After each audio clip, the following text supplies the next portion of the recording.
Hello class, welcome to Unit 8, Video 7, Rational Exponents.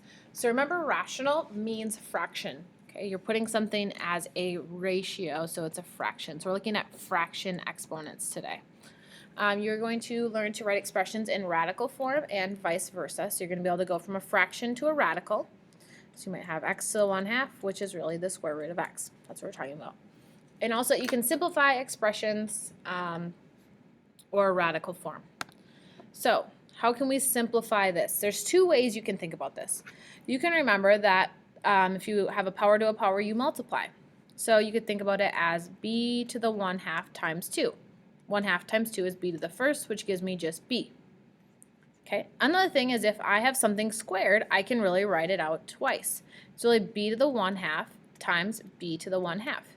So when you multiply, you add exponents. So I'd have 1/2 plus 1/2, which gives me b to the first, which is b. So there's two ways to think about it. Either way is fine. Typically the quicker way is multiplication. So rational exponents for any positive number b and for any positive integer n. B to the 1 over n is really the same as the nth root of b.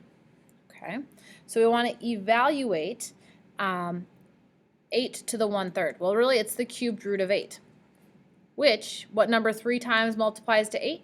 2. If you didn't know, you could do it on your calculator.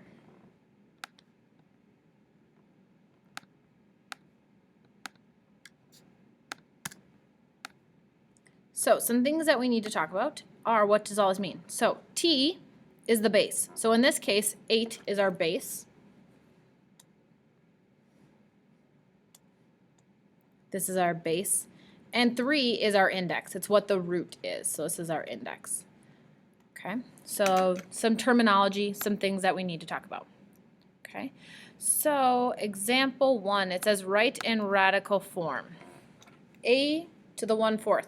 All we need to do is write it as the 4th root of a. 2 says write it in radical form. So this one is 1/5, so it's really the 5th root of x. Okay, now examples 3 and 4 are going the opposite direction. They're giving you radical form. You need to write it in exponential form. So this is y to the 1 divided by 3. So there is example 3. Example 4, we need to use those rules. We have 16 to the negative 1/4. Okay, some older rules is if you have a negative exponent, which you talked about earlier in this unit, you need to move it to the denominator. So it's really 1/16 to the 1/4.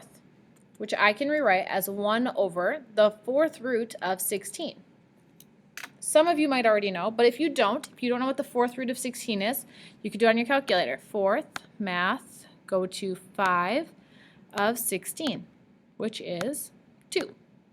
So there's 2. So it's really 1/2.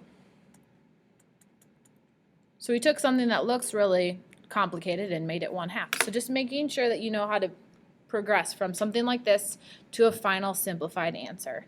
So rational exponents. Okay. We need to remember that 8 to the 1/3 is really the cubed root of 8, okay, which is equal to, we talked about this earlier, 2. The new thing we are going to talk about is what if I have 8 to the 2/3? So this one's a little bit more complicated. Really what this is, in my other example, is it's 8 to the 1st power, 1 divided by 3. So this is really the cubed root of 8 to the 2nd power. Okay. You can also think about this as the cubed root of 8 squared. So there's more than one way to think about this and to get around it. It's probably easier because this would give you 64 and then taking the cubed root of that. It's probably easier to say, well, what's the cubed root of 8? The cubed root of 8 is 2, so it's 2 squared, which gives me 4. Okay. Either one of these two ways you can think about rewriting it is fine. Okay. So rational exponents, here is an example. For any non-zero real number b and any integers m and n with n greater than 1, has to be greater than 1 because we can't divide by 0, and then m could be negative, so I guess biggest thing is that n is not 0. We can rewrite it as whatever's in the denominator is your index. So remember, that's your index. So that's what goes here. So it's the nth root of b to the m, or like I said before, you can think about it as the nth root of b to the m power. Okay, so we need to evaluate this one. This one is the fifth root of 243. Really, all of it to the third power. It's easier to take the root first. So let's go ahead and do that. So the fifth root of 243 gives us 3. So then it's 3 to the third power. So 3 times 3 is 9, times 3 one more time is 27. You could also type it in on your calculator, but there is that one. All right. Some other things that we want to keep in mind as we go along. Okay. We've kind of already talked about this, but once again, t is our base. So 243 is our base. The 5 is our index. Okay. And then 3 is the power. Okay. So remember the index goes with the radical. So example 6 says write in exponential form.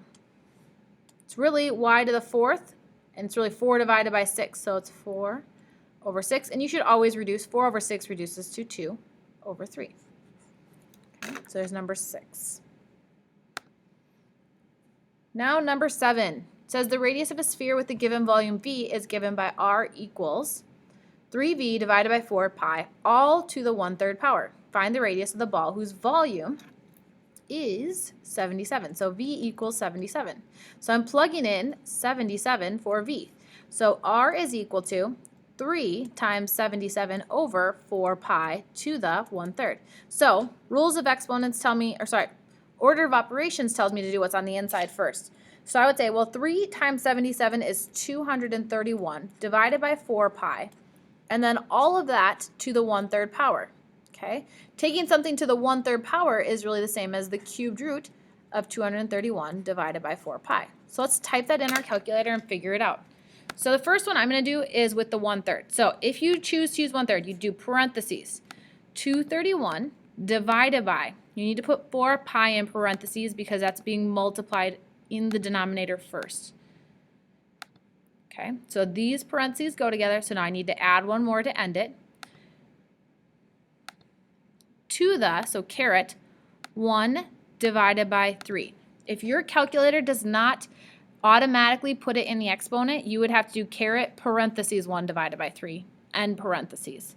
Okay, and let's hit enter. So there's my answer for my radius. Let's go ahead and do it with the cubed root. So if I do cubed root, I go math. Cubed root is number 4. Oops.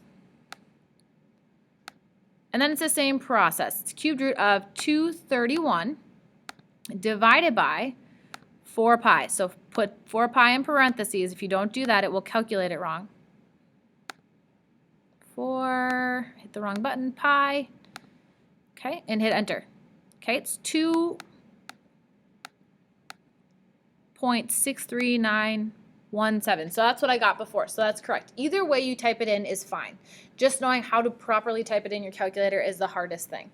Okay, so that is your answer for example 7. So let's go ahead and write that down. And round to 3 decimal places. So my radius is equal to 2.639 centimeters. Okay, for example 7. Now we have a bunch of properties of exponents, so rules that you need to write down. Okay, when I look at your note sheet, I want to see that you have written down the rules. So, product of powers. Okay, the rule is when you multiply, you add their exponents. So, the blank box on your table there, this is what you should be writing in on there. I've already provided it. Okay, so add their exponents. So, example 8, we would take 2 plus 3 is 5, 5 plus 4 is 9. So I have x to the 9th. 9, okay, I would add those together. And when you add fractions, your denominator stays the same. 1 plus 7 is 8, so it's x to the 8/5. That can't be reduced any further, so that's my answer for example 9. The next rule you need to remember is a power of powers. So taking a power to another power. So in your little box, you're going to write when taking a power to a base to another power, you multiply the exponents. So 10 and 11 are examples of a power to a power, so it's 2 to the 4th. So I would multiply. 2 times 4 is 8. Number 11, I can go ahead and give to each part. So it's going to be 8 to the 1/3, and then x to the 2 times 1/3. It's really 2 over 1 times 1/3. Remember, when you multiply now, you go across. So it's 2 over 3. So I have x to the 2 over 3, and that's y to the 1/3. From here, I need to do a little simplifying. The 8 to the 1/3, so the cubed root of 8 is 2. So then I have x to the 2/3, y to the 1/3. There is example 11. Next one is quotient rule. So if you're dividing, remember you subtract their exponents. Another thing that I would add is if you do have the same base, so these are both m, bring the smaller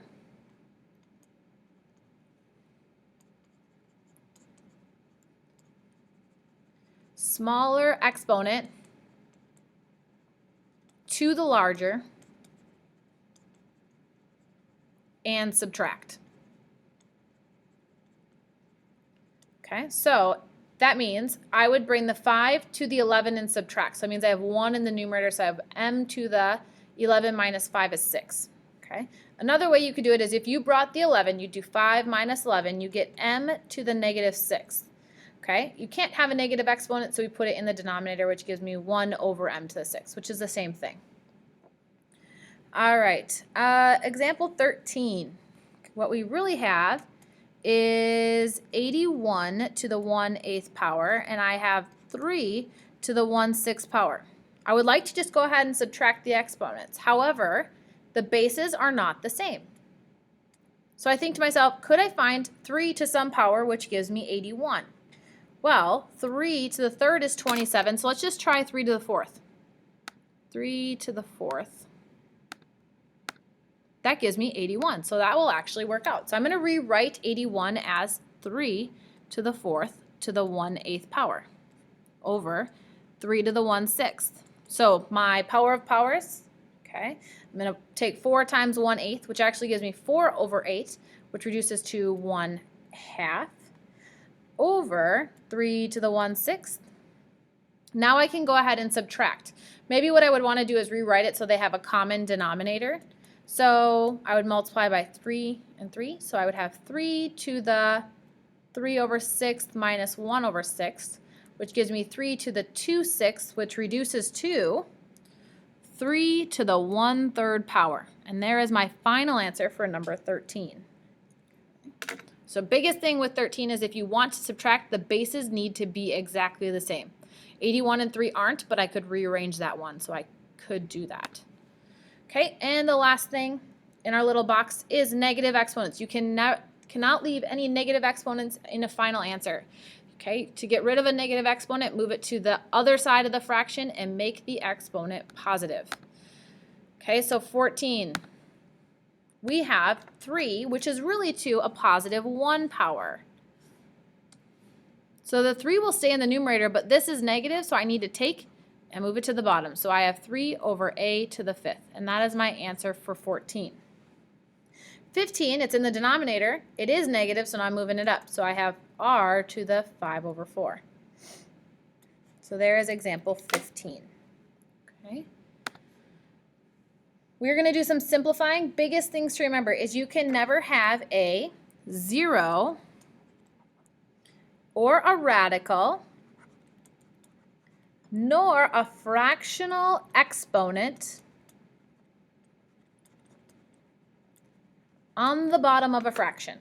Okay, so in your denominator you can't have 0, a radical, or a fractional exponent, because essentially a fractional exponent is a radical. So you need to rationalize. So let's go ahead and do some simplifying. Example 16, it's a cubed root. Okay, cubed root of 16. Let's go ahead and break down 16.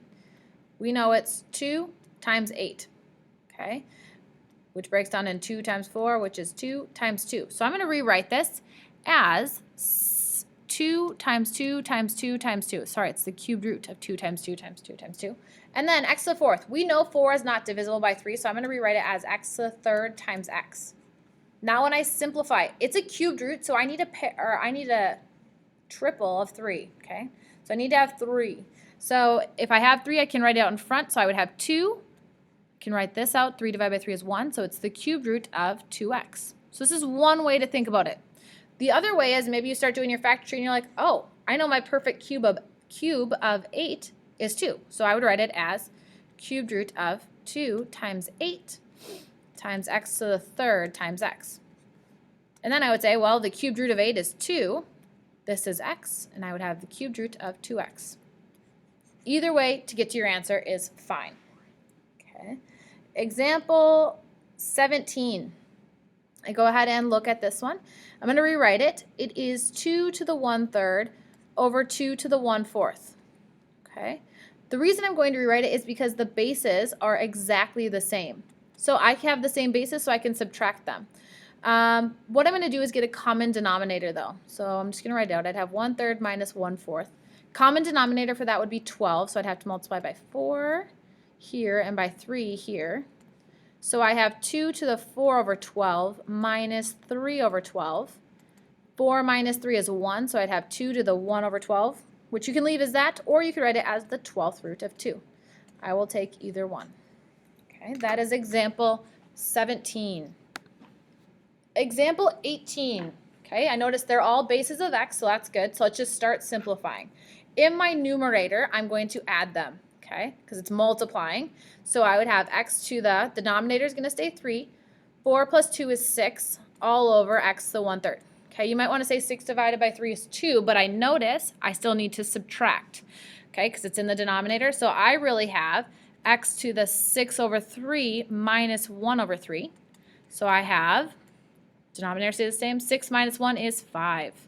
So it's x to the 5/3, which you can leave written as that, or you could write it as the cubed root of x to the 5th. Either one is fine. Okay. And one last problem, fairly similar to the one we just got done doing. Okay. Gonna go ahead and multiply my numerator. So it's gonna be me y to the 3rd over y to the 1/2. So I want to subtract, so I need to get a common denominator. So I really have y to the 3 over 1 minus 1 over 2. Times it by 2. So I have y to the 6 over 2 minus 1 over 2. 6 minus 1 gives me y to the 5/2, which you can leave written as that, or I would write it as the square root of y to the 5th. Remember, when the index is 2, you just write the square root. Okay. And that is it for Unit 8, Video 7. If you have any questions, please write them down. Please come and ask. Otherwise, have a great day, and I'll talk to you later.